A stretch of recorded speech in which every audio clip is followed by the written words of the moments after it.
On the eve of Mother's Day, the NGO Save the Children has released its first ever State of Australia's Mothers report.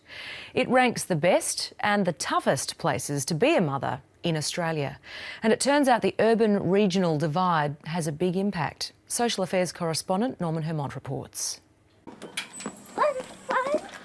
Ready to hop in the car?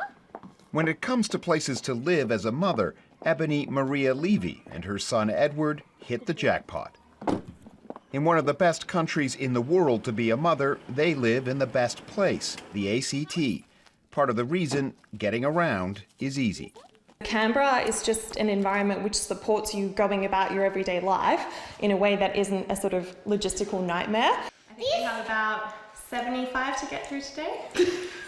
She can balance the needs of Edward and her growing catering business because the services she relies on are also easily accessible. Standard routine doctor's appointments, the odd occasional hospital visit. We've never had to wait. We can always get an appointment to see our family GP. In its first ever State of Australia's Mothers Report, Save the Children looked at the best and toughest places to be a mother. The report looked at the health of mothers and children, the education level of mothers, average household income, and access to resources mothers need. The ACT came out on top. Tasmania and Queensland finished at the bottom. Where you are living in Australia, or regardless of your cultural background, regardless of your income, you shouldn't have to do it tough compared to others when you're a mum. The report found Indigenous mothers face greater challenges all over the country, and it's tougher to be a mum in regional Australia. In Victoria, for example, the bottom 10 places are all regional towns, like Maryborough.